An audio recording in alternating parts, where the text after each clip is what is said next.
मुझे, कौन है जो पृथ्वी पर निवास करता है? जीव जंतु और पुरुष माता।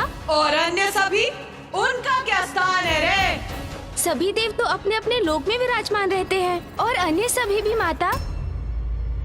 और अन्य सभी अपने अपने भुवन में रहते हैं। और उन भुवनों की उत्पत्ति के लिए मेरी चतुर्थ महाविद्या स्वरूप देवी भुवनेश्वरी की कथा मैं अब कहूंगी। देवी भुवनेश्वरी?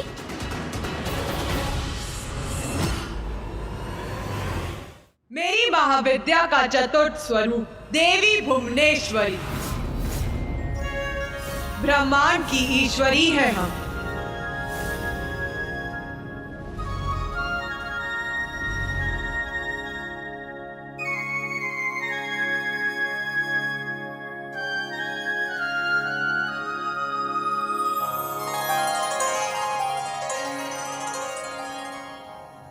संपूर्ण ब्रह्मांड की हम ही जन्मदाता हैं। ब्रह्मांड हमसे ही उत्पन्न होता है और अंततः मुझ में ही समाहित होता है। मैं ही उसकी रक्षा करती हूँ। जब मैं अपने भुवनेश्वरी रूप में प्रकट होती तो महादेव अपना त्रयंबक रूप धारण करते हैं।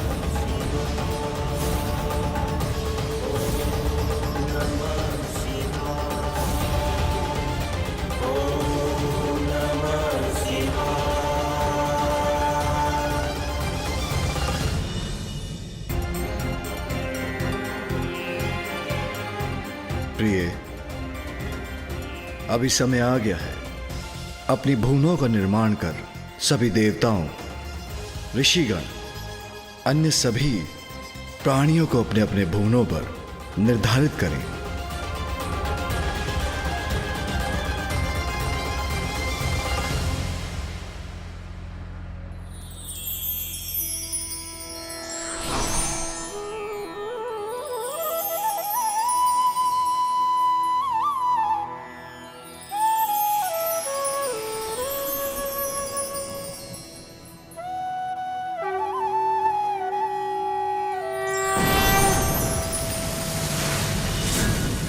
इन्हें भुवनों के क्रम में ब्रह्मदेव जहां निवास करते उस सत्य लोक का आविर्भाव हुआ। ये समस्त लोकों में सर्वोच्च लोक है, जहां के वासी जन्म और मरण के चक्र से मुक्त है। फिर तप लोक प्रस्तुत हुआ, जहां शरीर रहित पुण्य आत्माओं का वास है। जो इस लोक में वास करते हैं, वो अपने सत्य लोक प्रस्थान की प्रतीक्षा में रहते हैं।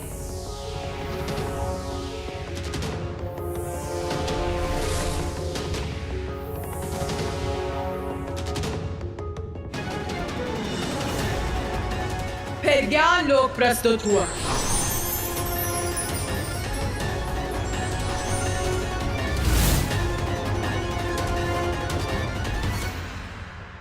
जहां जिज्ञासा से परिपूर्ण तपस्वी वास करते हैं।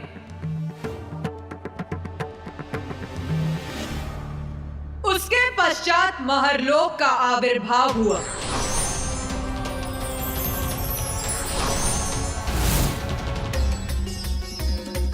जहां तप की पराकाष्ठा के उपरांत ऋषियों मुनियों को स्थान प्राप्त होता है। जो ऋषि यहाँ निवास करते हैं, उनकी शक्तियां देवताओं की शक्तियों के समान होती, इसीलिए इस लोक में सप्त ऋषियों का वास होता है। फिर इस कर्म में आनंद लोक अर्थात स्वर्ग लोक आता है।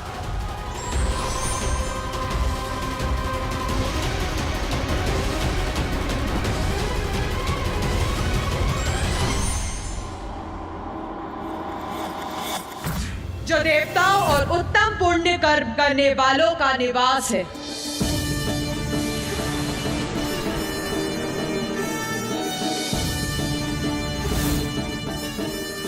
जिसके बाद भुवर लोक है, जहां सूर्य देव और अन्य नवग्रह स्थित हैं।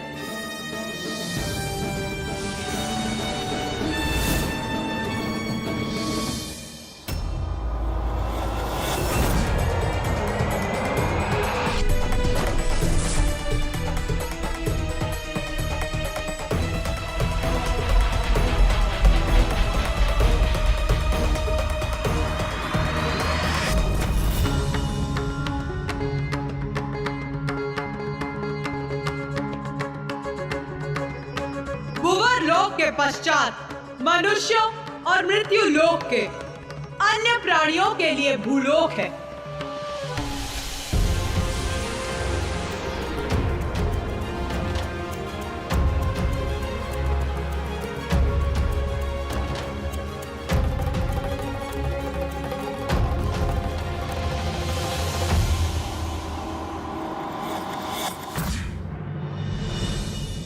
माता, आपने जितने भी लोगों का निर्माण किया वो तो सात्विक और सद्गुण स्वभाव के प्राणियों के लिए किया, किंतु उनका क्या? जिनका स्वभाव ही तामसिक है, उनका निवास कहाँ होगा? कहाँ जाएंगे वो? फिर भूमि के नीचे के लोक प्रकट हुए।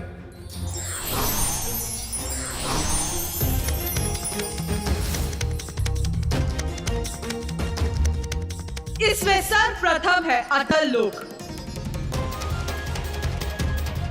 ये भोग विलास का लोक है। भूमि की समस्त धन संपदा यही संचित रहती है। फिर वितल लोक है, जहां भूमिगत जीव स्वर्ण आदि का खनन करने हेतु निवास करते हैं। अतल लोक के समान वितल लोक भी भौतिक संपत्ति पर केंद्रित लोक है।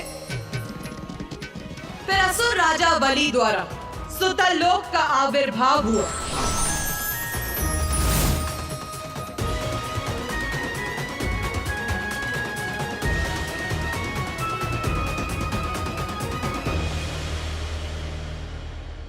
फिर तलातल लोक की उत्पत्ति हुई। फिर उसके नीचे महातल उत्पन्न हुआ। यही नागलोक है,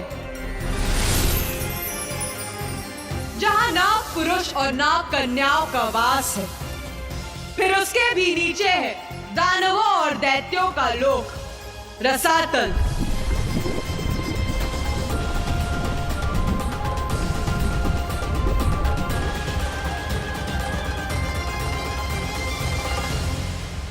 और सबसे नीचे पाताल लोक प्रकट हुआ, जहां नागराज वासुकी का निवास है।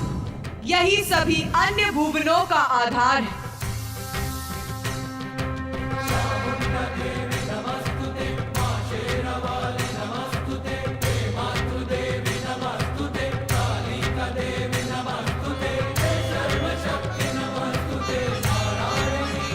सब लोगों के बारे में तो हमें ज्ञात हो गया और सभी अपने अपने लोक में शांतिपूर्वक निवास भी करने लगे।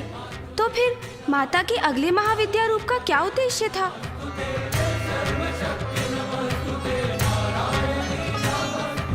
कार्य जब तक पूर्ण नहीं होता तब तक परम ब्रह्म भी तत्परता से उसे पूर्ण करने में कोई भी कमी नहीं छोड़ते। इससे यही संदेश और प्रेरणा हमें मिलती है कि जब तक कार्य पूर्ण ना हो उसे छोड़ना नहीं चाहिए।